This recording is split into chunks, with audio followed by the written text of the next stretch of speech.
Hold on a second.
No, you've been live sitting there by the way for 3 minutes. Yeah, I couldn't hear you.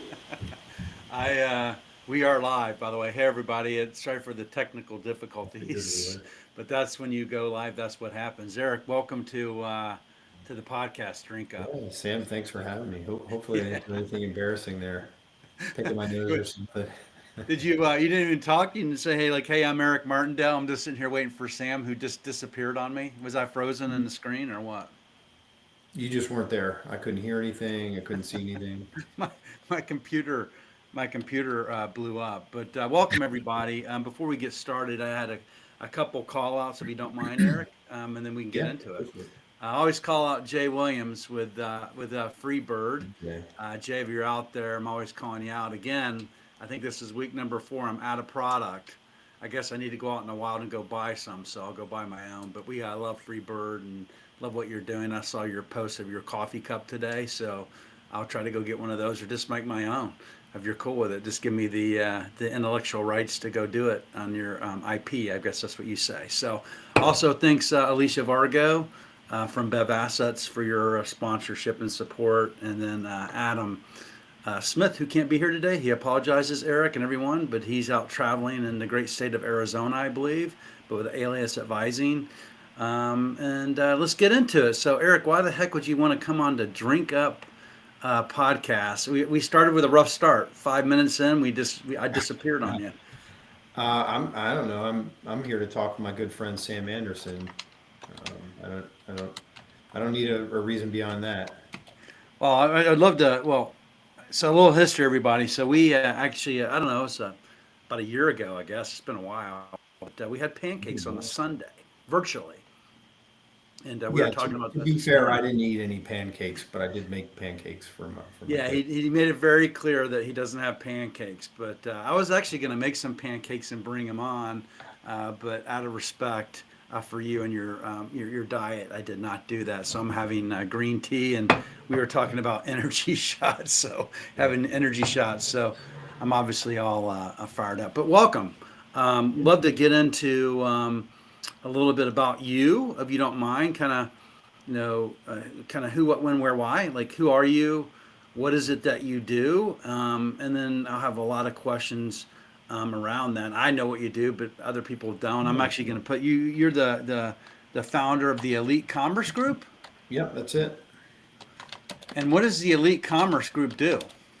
All right. So we are a marketplace and retail media management agency. So you can look at marketplace as Amazon, Walmart.com, TikTok Shop.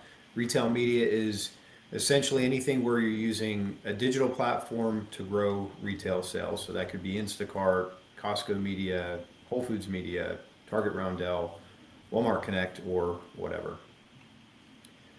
So essentially, if you're selling online, we grow your sales online. If you're selling in retail, we use digital tools to increase velocity at retail. So you do, like, I talk about this, right? Everybody gets distribution and they disappear. But once you get distribution, is they get employ someone like you to actually activate that item on the shelf to pull it through the stores. Yeah, I mean it's a form of really it's a digital form of trade promotion. So if you were to take an account and you were to take figure out what that account is worth to you, and then you take a trade promotion budget, you might take part of that budget and divide it up into shopper marketing, digital shopper marketing. Gotcha. But you drive, we were talking about like Uber and DoorDash and those guys out there driving around, and someone like me sitting in a hotel and I forget something and I just go to DoorDash and have that person deliver. You deal with those folks as well, right? You drive those people into the stores. Yes. Yep. Sure do. Yep. So not the driver. We don't know what the driver does. But if you're shopping on DoorDash grocery, not necessarily DoorDash, um, the legacy platform. But if you're shopping on DoorDash grocery, we'll put up ads to make sure that that shopper buys our client's product instead of their competitors. So I'm on the act. So when I'm like, if I'm in like Del Mar, actually, this is a real story.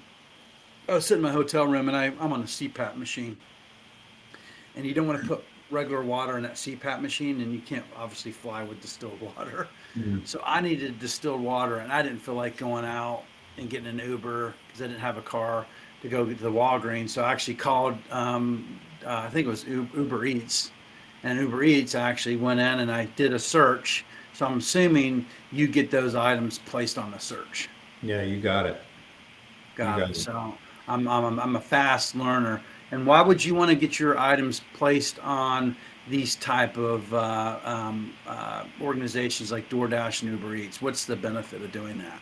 Well, you're there. You're already technically there, but there's a kind of an old Amazon joke that we say when you. I guess it starts with a baseline of if you build a listing on Amazon, you get a page like 4 million. Nobody's ever going to see you there. So the joke is, where's the best place to find? I'm sorry, where's the best place to hide a dead body? Page two of an Amazon search, because Ah, nobody ever goes there. So our job is you're already in the catalog. So if let's say you sell in Sprouts, you're going to show up on the DoorDash catalog. You're going to show up on the Instacart catalog. You're going to show up on Sprouts.com.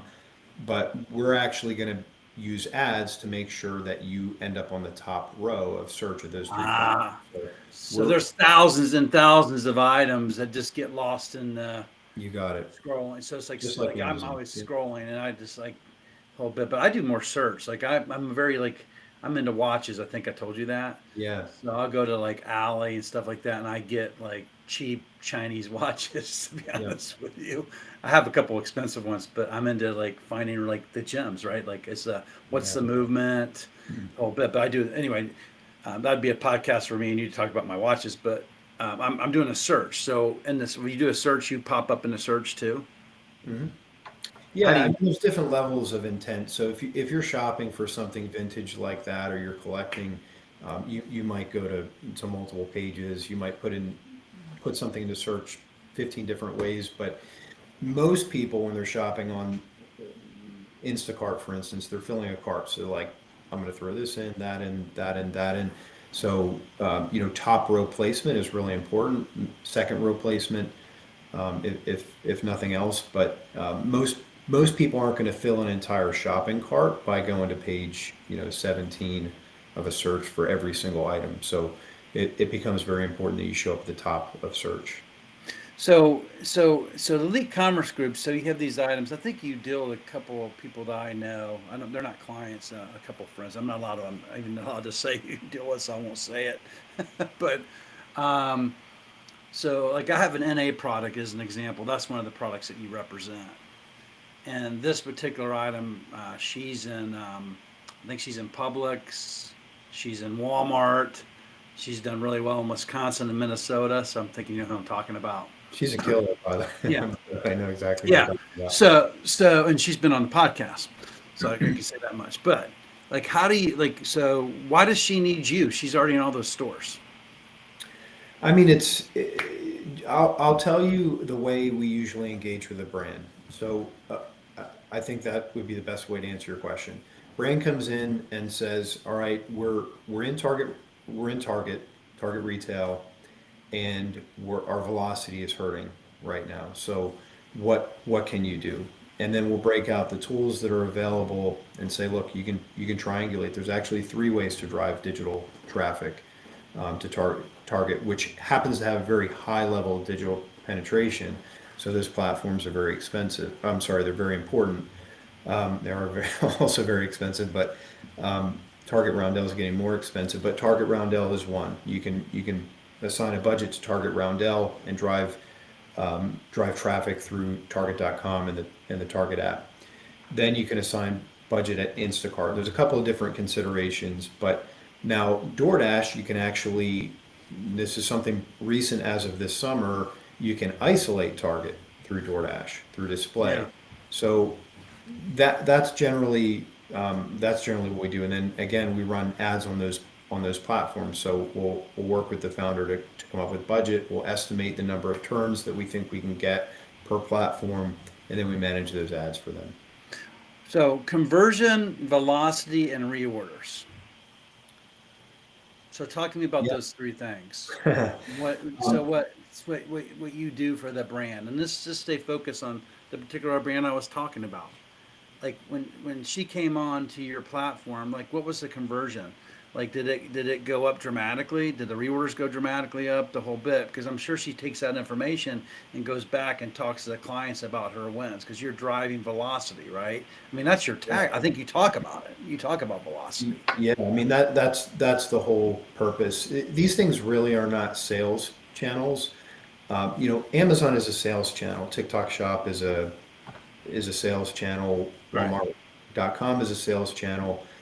Retail media are their tools. Now, I would say if you have a lot of distribution and you're Yeah. doing well and you're turning well, you have good velocity, you can treat DoorDash, you can treat a lot of these like sales channels. You can do them, profitably. You can make sure that every single unit you push out the door has a certain amount of profit in it. And these Right. things can be done with formulas. You have a lot of control if you do them right.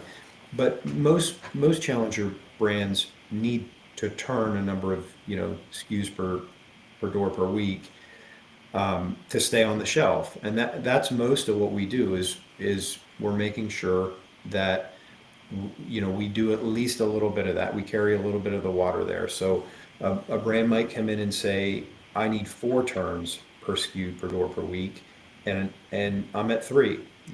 Not every retailer, of course, reports that way, but some of them do. And and then I'll say, all right, well, this is what you're going to need. This is the budget that I think you're going to need to do that. That's a lot, actually. 25% of the turns you need through a digital platform is a lot. It can be done, but Yeah. it's a big lift. So interesting. So I mean, I sat with Walmart 3 times or 2 times this past year, and they went over their turns for the different categories and what they expect. Mhm. So 4 turns is a turn a package. Like, so if it's a 4-pack or it's an item, that's a turn. It's that Yeah, one sale. unit. Yeah, I mean, it depends on the unit of sale. So obviously some things go in as a single item. Sometimes they go in as a 4-pack or a case or whatever. But Yeah. and not, you know how it is. Some stores go by GMV, like Costco. They'll say you need, this dollar amount per week, per club per week. Others go by turns. Others don't say anything. Some of them don't don't even tell you what they need. But we do the best we can with what we have, with the numbers we have, and we always. I mean, I'm glad you put it that way because we try to do it by the math versus saying you need to spend $10,000 a month on Target Roundel. What we try to do is say, how short are you? What do you need? And if they know what they need, then those two numbers should talk to each other, goals versus, what spend and what we're actually driving. Right. So if you say, hey, this is what I need, and this is like, well, this is what I can do and help you get what you need. And by the way, this is what the retailer wants to see. And if you solve for that problem, the client wins, the retailer wins, and obviously your services provide those 2 wins. So a couple questions are coming in. So first of all, Jay says, I don't see Freebird on the shelf behind you, Eric. Disappointing. I'm like, Jay did, at the beginning, I messed up in the beginning, but here's Freebird. I'm out of product if you're still on watching us, by the way. And I saw Eric had a nice T-shirt on while he was working out, and I saw the coffee mug this morning. I guess I can go to www.freebird.com to go talk. Alicia says hello. Robert Kogan is on the line. Let's see what Robert says. Okay, he goes, last Amazon order, Freebird, El Jefe, Be Amazing, Belvita. It's already at the Michigan address waiting for me next week. And then Robert has a question. Have you helped brands in the Canadian realm of Amazon, Costco, Walmart online? 100% of those. Yes. Yes, we have. So that it can be done. I would say from what I've picked up, I think Canadians use. Let me back up. The shopper you're targeting is either delivery, somebody who types in their order online and they're getting the order shipped to their house, or not shipped to their house, but brought to their house by a driver, or somebody that's having it staged at curbside. So in my experience, what seems to be clear is that Canadians use that a little bit less, but we absolutely have done. We've worked Costco through Instacart. We've worked other retail through Instacart. We've worked Walmart. We've worked tons of Amazon. Most of our U.S. brands have Amazon Canada accounts. So Okay, cool. And there's a couple other comments. Make sure I call out everybody here. All your friends are showing up. Eric, you need to come on the show as a co-host with us, a tri-host, because everybody shows up when you're here. The man Duncan, the dream team is in the house. Thank you, Duncan. yeah. Calling him out. I see. And then Jay has a question or Uh-oh. a statement. It's kind of risky here. He goes, I think we were talking about pancakes earlier. He goes, Eric, if you're allowed to just eat one thing for the rest of your life, what would that be? Um, I mean, it's not gonna be what you think. It'd probably be barbecued buffalo ribs, like not buffalo style, but like off of a buffalo. So Like, that needs this Friday night. I don't know if I looked last night. Did you do the Friday night steak post? Is it the steak post on Friday night with no, the? I don't think I did. I don't. No. You usually do a steak post every week.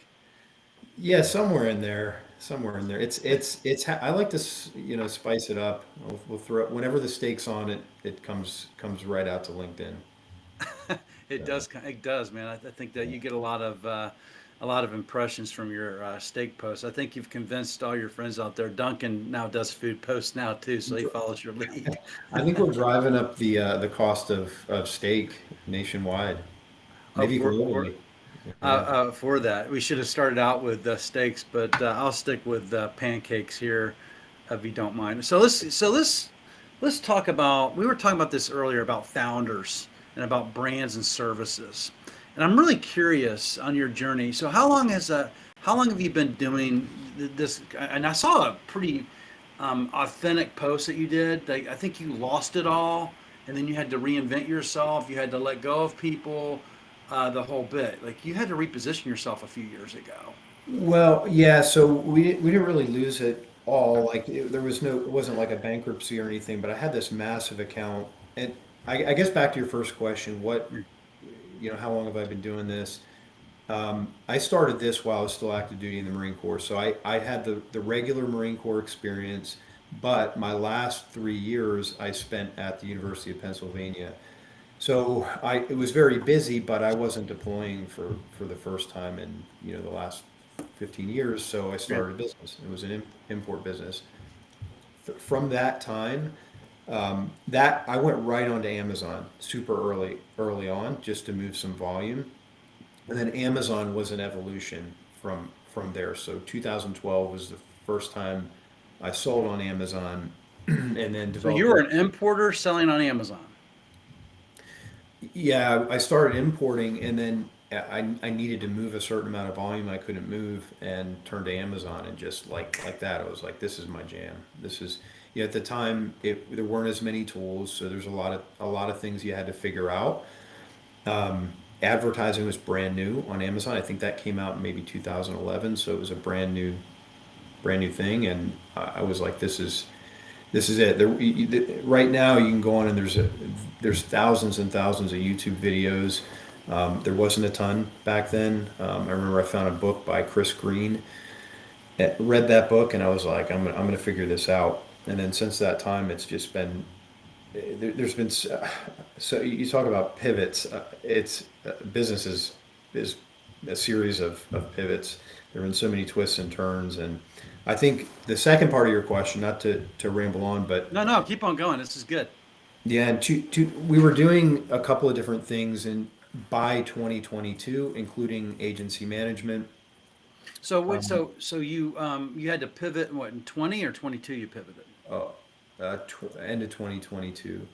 Okay, you did. Well, So it you wasn't. went It in, you wasn't. created this importing business. You were in the Marines, but you're at Pennsylvania, and then all of a sudden this big client, you learned all this stuff. This big client kind of dissipated, and then you did a pivot in 22. I just want to get it in my head here, make sure I'm Yeah, paying we helped build we were doing a lot of things. There were really three kind of silos in the business, and we helped build a marketplace for a big retailer, and we were managing that, and that they just halted it immediately, and had no idea why, and then they ended up filing for bankruptcy, but they didn't tell us that. So that was, I had all kinds of people tied up in that. I had a lot of revenue coming through that. So, they talk about key account risk, and if I was a really big company, I would have just cut all my expenses associated with it, but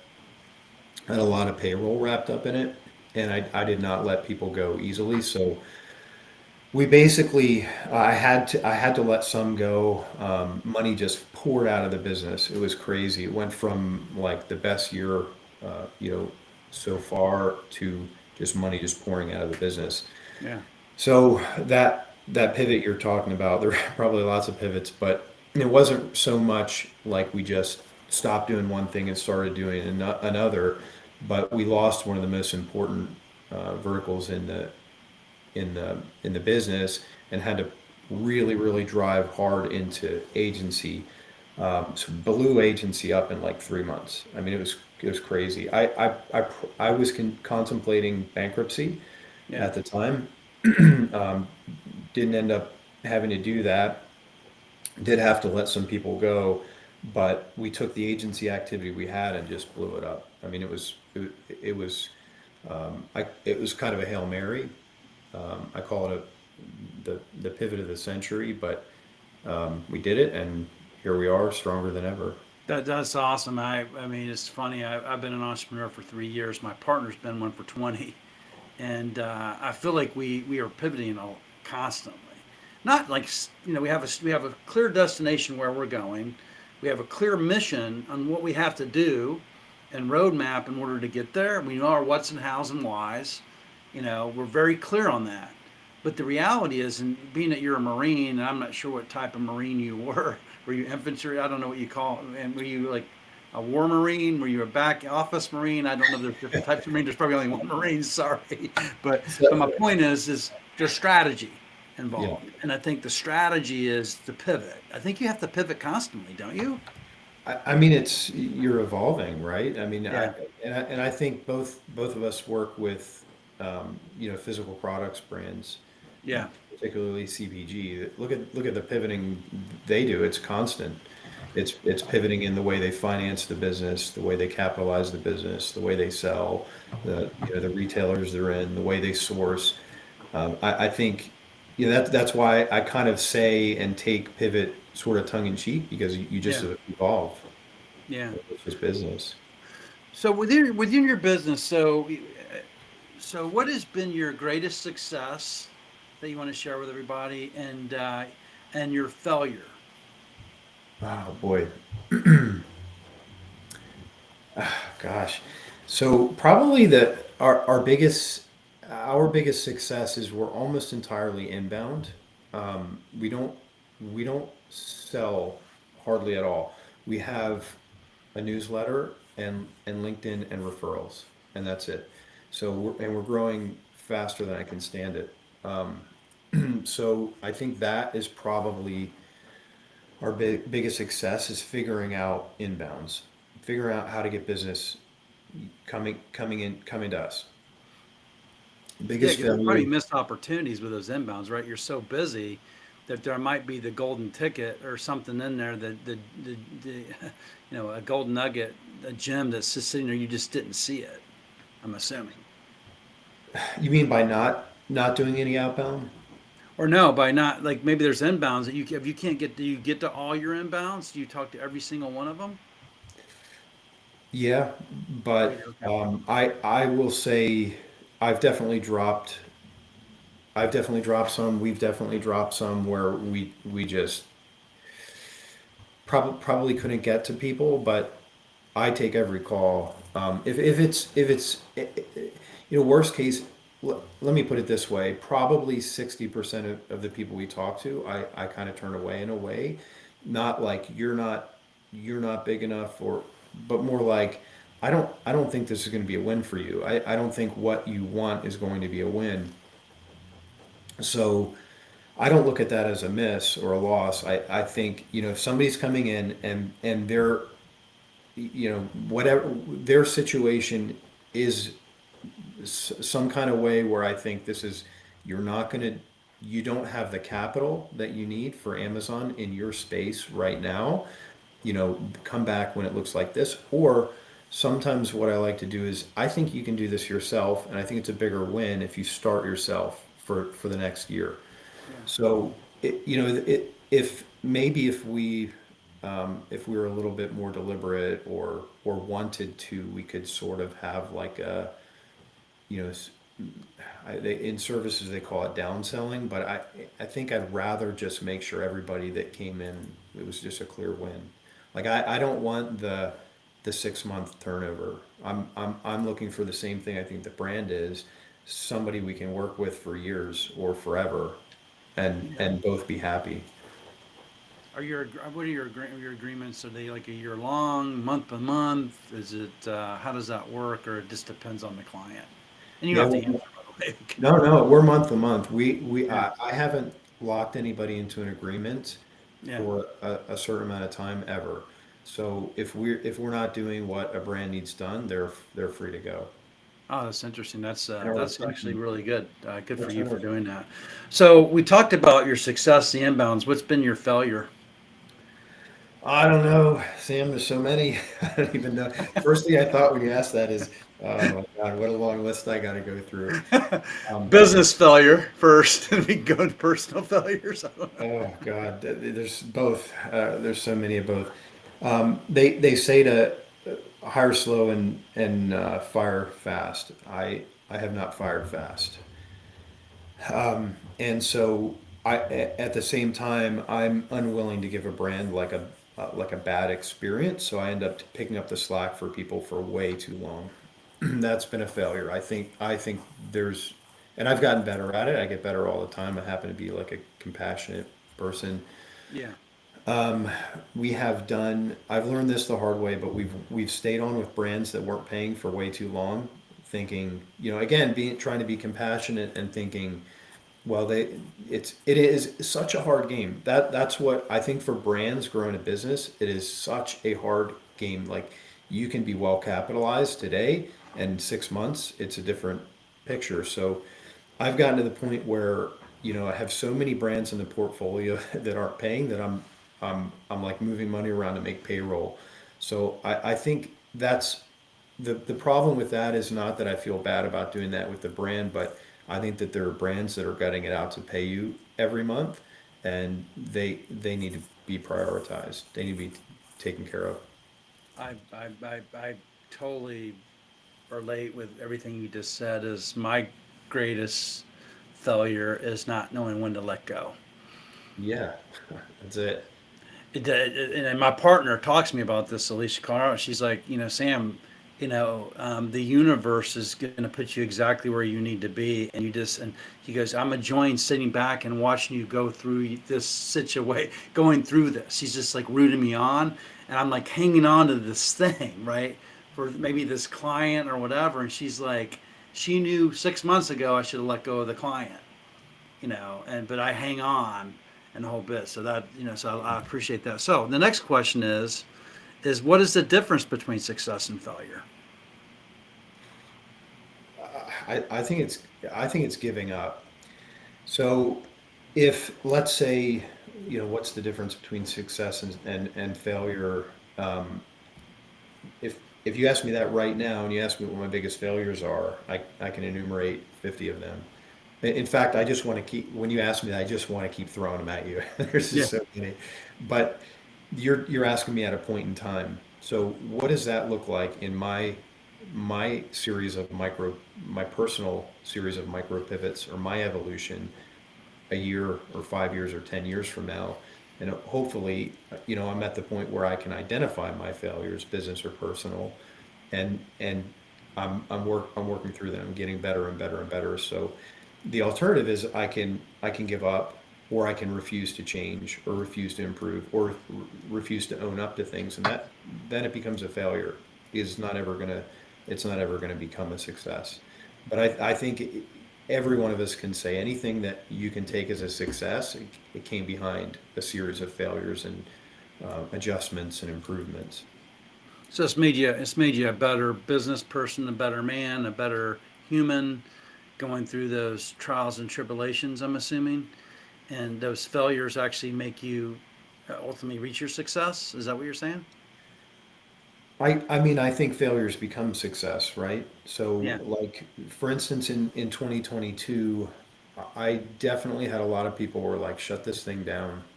And that I would probably have to look at it now, had I done that, as okay, you failed at this business. That was a failure.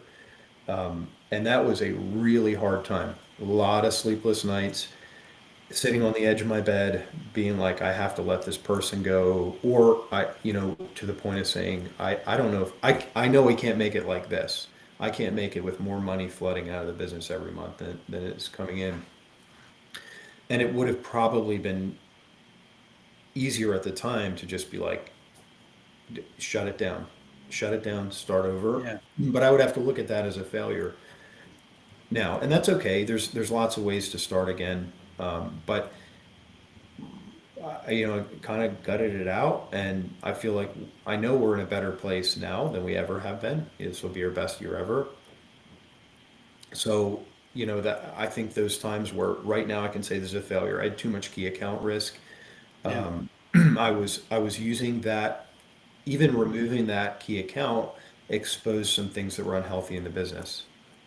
Like it was bringing in too much um, bottom. It was bringing in so much bottom line that the rest of the unhealthy things were just getting overlooked. It's like the Costco dilemma in our business. If you get Costco, it's great, but it's like heroin and crack. If you Yeah, lose it, you're dead. yeah, So yeah. once you have it, it's hard to let go of it because Costco is so big in our business. So I'm like, be careful if you want to dance with the devil, man, because they do so much business that you're relying on one account. If I heard you correctly, and if there's key account risk, and I can relate to that. I was in national accounts for several years, and I only had one account in one of my jobs. It's like, Wow. well, if super value goes down, I go down with super value, and guess what went down? Wow. Super value went down, and guess who went down? I went down because super Wow. value went down, right? Wow. You know, Yeah. there's no one to call on, no more to sell cereal to. Well, okay, what do you do? Where do you go, right? So, and you ride that ride. So I very much appreciate that. Um, so what keeps you going? I think I could guess the answer, but this persistence, perseverance, what keeps you going? You've lost clients, you've had to reinvent your business. What keeps you going? That might be kind of an existential question, but I am I tend to be a very, very driven person anyway. I always have been. But I think, underneath all of it, I grew up very poor. My family was very poor, and it was kind of like I was just born into this really bad situation. Lots of bad decisions in the family, parents, grandparents. Um, And I probably as a young kid, I was like, I'm not doing this. Like I'm not I'm not going to be like them. And it's you can do well for yourself as an individual, but I really want to reset that for my family line. Like I have kids in this world, and I want them to be not given everything, but set up for success. Like to have that kind of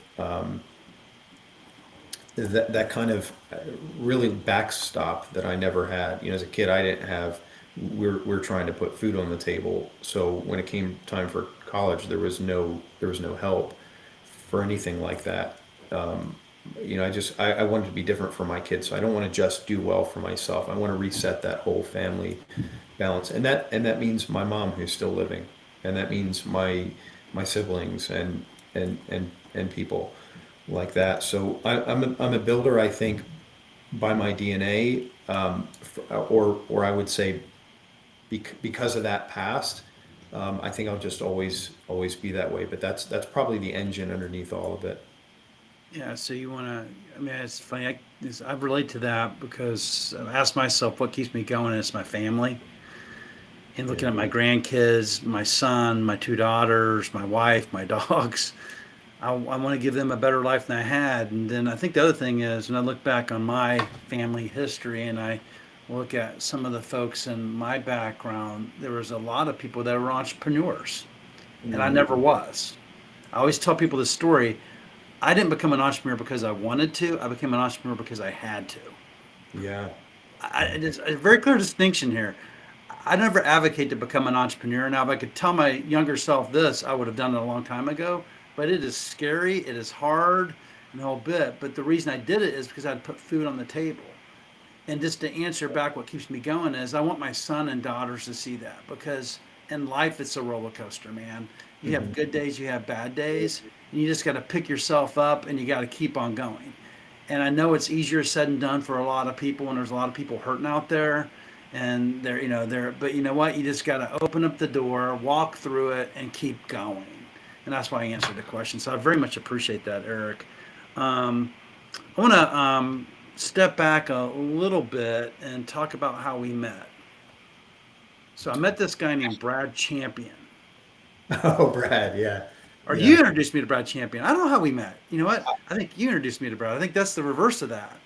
But it's really interesting as, Brad Champion's an entrepreneur. My Wayne talks to him quite a bit. Like a product like that, not to get into Brad's product, but Wayne was telling me that Brad has a lot of inventory and he's going door to door, store to store, Yeah. selling his product. How do you help someone like that? Not just calling Brad out, but this is a guy that has a dream, pretty cool product, that he has called it's called Wastelight. Really cool, by the way. But how do you help someone like that? I buy that product regularly, so I'm like never I out can of tell you're looking good, by the way. stop it. I'm blushing. So there's a number of ways. I don't work with Brad. I know Brad. he's an awesome guy, has an awesome product. The way you would probably help somebody like that out is Amazon or there's things like Google ads, but I think Brad's doing the right thing the way he's doing it now. I think that should probably be he should I think he should be doing exactly what he's doing right now, and then there comes a time where the same retail media, Amazon, that can all work for him as well. Yeah, it's funny. I was talking about him yesterday, and I came across a product called Bee's Knees, which is a cannabis product out of Utah. Mm. And they're well financed, and we may or may not do something with them. Hoping we'll do something with them. But anyway, they snap it in a drink, right? So it snaps in, right? So it's an additive, just like Brad. You snap it in, the whole bit. And I asked you that because maybe offline you and I can we can talk about those products, but we Yeah. definitely can help someone like Brad. Um, but we're a retained agency, right? So if you want us to sell it, plus to like place that into liquor stores, we can probably put that in distributors to take it Yeah. on, and then place it on counters. I mean, we sell gummies for heaven's sakes. Anything that goes into an adult beverage Yeah. place where people are buying adult things, we probably can go sell it. But I was just curious because I do think there's a path with what I do and what you do. See that, and that's Sam. That's kind of where you had asked that question before about, do you wish you could take every brand that comes to you? Yeah, And this is what happens all the time. A brand will yeah, come in and say, can you help me with X?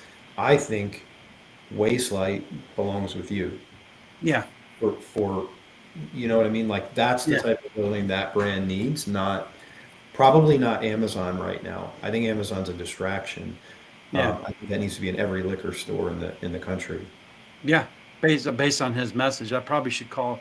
I should probably just pick up the phone and call Brad and have a conversation and see how he's doing. Because Wayne's been dealing with him, but it was interesting because there's a lot of brands like Brad's, Yeah. Yep. that are looking to drive, distribution, to drive reorders, which drives velocity at Yep. the end of the day. And if he can get that, then he can continue to scale his product. I think, I think people start to test, they Hmm. build, they scale, and they sell, Yeah. right? But how you and I help them, our businesses, we're boots on the ground, inside distributors, inside customers, Mhm. inside accounts. And you're like, well, I'm doing that. I'm more like the push. I believe you're more of the pull. Would that be a good Yeah. scenario? 100%.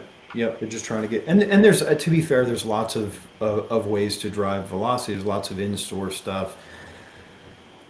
This is, one of many, but I think it's probably the most flexible and controllable. And you can, you have a dashboard if you can figure out how to use it. Most of them are pretty simple, where it's the most, the reporting is very straightforward. You Yeah, spent this much, you drove this many sales. You can turn it yeah, off, turn it on, but it is. Digital tools are some of the tools in the basket, not all of them. yeah. I have a client out of Idaho, and we have one of his brands called Frankie's, which is bourbon, gin, and vodka. Really good price. And he's driving out with us, so we're his sales leads. So we're going out and finding distribution and customers for him. That's our mission, right? But he Gotcha. has a whole other DT or direct to consumer business. It's all online, and it's all like men's health stuff that he's focused in on. And they do like $1 million a month off Oh that wow. business. Oh Yeah, I have wow. to introduce. Actually, I have to introduce you to him. You probably know who he is, but it's just really interesting. Right, not every product is going to start with you or start with me. It could be it starts with you then me, or it starts with me then you, or I guess if they're they can start with both. But I do think that without e-commerce and without what you do, a product today can't be successful. I don't see how it happens. Even I talk about the turtles and the hares. We're turtles. We go and get one account, one display, one case, one account at a time, and we do over the course of time. But the Hmm. turtles aren't going to drive the velocity and the pull through. We're just not. right? I mean, I don't know if you want to share with, if I'm the turtle out there and what are you going to help? I think you sit somewhere above us turtles in terms of what you're trying to accomplish or with us. You just have a role in the game to get it going. Yeah, What's that? I mean, I think we're just complimentary. We don't get a brand into stores. We do. We have some brands that come to us every time they approach a buyer, and there's certain data that we give them every time. So Yeah. some brands that we work with on lots of different channels we've been with for years, we'll download their Amazon data and make a pivot table and send that with with them to buyer meetings, so you can tell, like, hey, you've got the Northeast, you're crushing it in the Northeast. Here's all the sales you're doing in the Northeast. Yeah. We'll do a retail media plan, but I can't get a brand into a single door, ever, not one. There's not Yeah. one. You can get them on Amazon, but so the way, I always say we help brands grow digitally, but it's just a compliment to what you're doing. Yeah. I don't So know. we get the doors and you get the, you get the consumer to We come in try to those grow the doors door. and purchase it. We Grow we the try to doors. grow them in the doors they're in, essentially, Got it. and that can help them get additional doors, right? So like Costco, so you're doing a rotation. This is a huge one for us. Club, growing a brand in club, help them grow in club. They get a rotation. They have a rotation coming up. They need $1,500 per club per week. We have a formula. This is how much you'd have to budget. We can't guarantee it from our end. We can't drive all the velocity they need. So if there's nothing happening in store without Instacart, you're still going to be in trouble. But we can drive a lot of it, and then as you get into that rotation, we can start to adjust it based on Costco is really good about reporting, so we can start to adjust it. Now, hopefully, that rotation results in another bigger rotation or another SKU in another rotation or two regions next rotation. So you can kind of play that Costco growth game. Everybody wants to be a core item. They're not all going to be, but you can certainly kind of play that game. You can do it in Sam's and BJ's and any of the So, clubs. I'm going to pivot again. So the retail battle, the stuff you post, you have a picture of like Amazon, Costco, BJ's, all these folks who, Walmart, like, so you talk about this quite a bit. Can you explain to people kind of what you see coming or kind of what's currently and what you see coming and how they're going to get there? What is happening in the retail landscape? You post this like a few times a day, I think. Yeah, there's a couple of things. I would say that um, Walmart is just an absolute monster. They're one of the leaders in AI development. That's not something you would see in the press, but Walmart is coming in hot, and there is actually a battle. If I don't know if Jay's still on, but he always gives me a hard time about being dramatic. But those two are battling it out hard, and in the process of them battling it out, they're crushing everyone else. So you look at some of the trouble Kroger has had. Some of that's their own doing. Some of that is just Walmart and Amazon just duking it out. They're making each other better and better and better. So I think a world where there is some kind of retail primacy, Yeah. um, among just a couple of retailers, I think that is coming quickly. I think Kroger and Albertsons are going to be in a lot of trouble if they don't figure something out. The other is AI, and everybody likes this, AI, AI, AI. Everybody's an expert. I get it, and everybody's throwing around the term, but who controls or whose AI gets between you as the shopper and the product is an absolute battle. You can see it where Amazon just kind of dropped the the gauntlet or threw down the gauntlet, I guess you'd say, with Perplexity, and said you're not gonna be involved in our marketplace, in a matter of Oh, speaking. so they push Perplexity out of Amazon? Amazon I don't Perplexity. know that. I don't know that. I just saw an article on it, and I didn't get a chance to read through it. But there's a little bit of a battle between Perplexity and Amazon, but now you have ChatGPT, who's made an agreement with Walmart, and you're going to be able to shop on ChatGPT and then have through a couple of clicks check out with Walmart and have something delivered to your house. So right Interesting. I now don't we even know, go to Google. I don't go to Google anymore. I go to ChatGPT and ask it questions, and yeah, it goes, and then this is where you go find it. and it's not just you. It's not just you. It's that. So many people right now are like, oh, but it's such a small part of search against Google. The, its rate of growth is shocking, absolutely shocking. So the big question is when you talk about like what's coming, who who comes when you ask ChatGPT, when you start doing your actual shopping in ChatGPT, who is it going to bring up? What retailer? Is it Walmart or Amazon? And then which brands in those retailers? Yeah. That is the question of the century right now. That's the biggest question. Who's going to control that and what levers will we have? And we don't know the answer right now. It's interesting. I think it's what came to my mind is Blockbuster versus Netflix right now in this conversation. Yeah, yeah, yeah.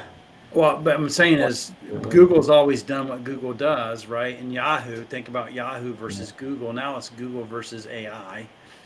Like, Mhm. is Google going to be relevant? I, I don't know. I don't know, but I think again, we went through an era where I think small business was favored 2010 to 2020, 2022. You had all these new tools. You had Amazon and you had Meta and Yeah. then TikTok and the big CPGs, big business got their lunch eaten. They got their rear ends handed to them because they didn't understand all these tools, and all of a sudden all these young businesses had all this opportunity and had all these levers to pull. I think we're headed right now in the opposite direction where it's unfortunately unless something changes, and I hope it does, but I think we're in now we're in a consolidation era. I don't like that, but it Yeah. seems to be the case, and people are going to go to like you look at social media and how fast TikTok is growing over the other platforms. Yeah. I think unfortunately w- industries seem to be consolidating toward big business right now. Yeah, so if I'm a consumer, I'm not going to see that small shop that could have some cool stuff like I used to see in Amazon, right?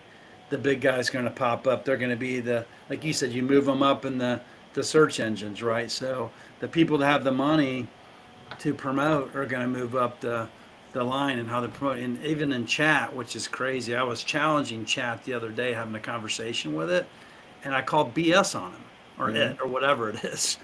I said, yes, I asked him about watches again. I said, okay, compare a Rolex to this watch in China that has this movement, this glass, this type of steel, and tell me that Rolex is better.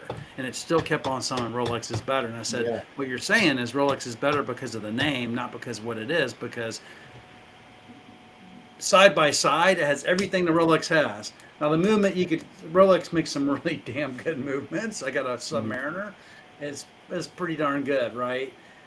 But I mean, I can get everything that Rolex has versus this. But at some point, I'm probably not going to see this over here because Rolex and Omega, they're just going to swallow it up and push those guys out. So the majority of the consumers that aren't savvy enough aren't going to be able to find it. Is that what you're saying? That this consolidation?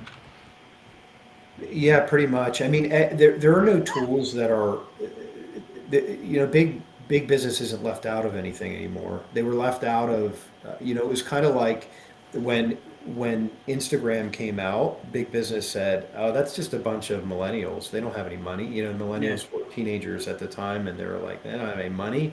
But millennials got it. So when they started businesses, they started using tools like that. And big business isn't. They're not left out of anything anymore. They're using all of these things. They're using TikTok, and make no mistake, when ChatGPT monetizes positions in search in some way, and that's coming. That'll probably be early 2026. Big business is not going to miss that. So Well, yeah. Go ahead. Sorry. Yeah, so I just think the era of we're the only ones who know about this is coming to an end. It's interesting. So I'm part of a company called Regami, and Regami is about bringing the virtual world to the real world. Mm. So where these big businesses, where I think people are missing, Eric, is a lot of the consumers you think you're talking to aren't there. They're not on Facebook. They're not on Instagram. They're not on the TV, by the way, but they're putting a disproportionate amount of their advertising on these channels, and they don't exist there. Mm. Wow. So where they exist is on their phones, and if you think about Pokemon Go, is Oh where yeah. a lot of that Yeah. world is. Metaverse. Yeah, that's Yeah. a big one. That's a big one that's coming too. And it got overshadowed by AI, but I mean, there's a lot of business going through Roblox and Pokemon Go and a lot of those. And we look at them as games, but they're metaverses. Yeah, we literally have the ability to go out and basically go treasure hunt. So you think about Costco, right? And you go to Costco, Yeah. you know every time you arrive every weekend, there's something different on the floor. It's like, Hmm. oh wow, I didn't see that shirt, I want that or whatever, and it's Yeah. branded. But same thing as you drive this traffic into the stores because they're looking for the golden ticket, and that's what Origami does. Uh-huh. Very Oh, early stage, but it is the metaverse. But if you click in there, you're in the metaverse, but you're actually out in the real world. You get out from outside your computer, you go talk to humans, you go find things. I think that's an opportunity yeah. for our businesses a Yep. little bit. So to wrap up, we have a couple more minutes here. First of all, how do people find you? LinkedIn, Eric Okay. Martindale, or Eric at elitecommercegroup.com or Okay. elitecommercegroup.com. Okay. So Elite Commerce. I'm typing it in here. .com. The commerce. Elitecommercegroup.com. Yeah. So let's see. I'm gonna pull it up here and see if this is right here. Is that right? Elitecommercegroup.com. That's it. Yep. Yeah. So that's how you find you. And then, what would you want to leave everybody with? Did we miss anything in our conversation today that you want to share with folks that took their Saturday to join us for the last hour that you want to share? No, not necessarily. I would just say this is where this is my opinion. Um, everybody we kind of left this on AI and where is the industry going? Where's the world going? And my opinion is that um, I think we need to do things in a very surgical way at this point. I am huge on finding frontiers. What is the place with the lowest competition density? And retail media, it's still relatively low. TikTok Shop, it's still relatively low, but it won't stay that way. And I find that these frontiers are closing faster and faster and faster. And with that said, given the fact that we have these big companies their Amazon is no secret anymore. It'll be the biggest retailer in the world this year. When we get the books, the end of the year, Amazon will finally beat Walmart. It's going that direction. But there's still opportunity there. But everything now today, anything that's done in digital, has to be executed with surgical precision. The days of slinging things around and throwing money at something are over. They really are. There might be a new platform, and it stays a frontier for 6 months. But at this point, if you're going to do something, I would say either don't do it or do it with surgical precision, especially in digital. And if you can't do it, sometimes things are the right answer, but they're not the right answer right now. So if you can't resource something the right way, you're better off doubling down on what you can resource correctly. Wow, that's a lot to unpack. I think if I understand, like, don't try to be everything to everyone. I always say go an inch wide and a mile deep versus a mile wide and an inch deep is kind of the same way you're saying. Be very Yep. precise about where you're going. Yep. And I like the way you just kind of captured that. Another reason that we tell brands I don't think this is a good idea is everything is a good idea, but you can't afford everything right now. The best idea is the revenue that's right in front of you, the thing you can turn into, where you can turn widgets, double down on that until you can't, and then go on to the next thing, instead of trying to do everything at once. God, I love. Do you know who Carbless is? Adam Corner. Carbless, the product.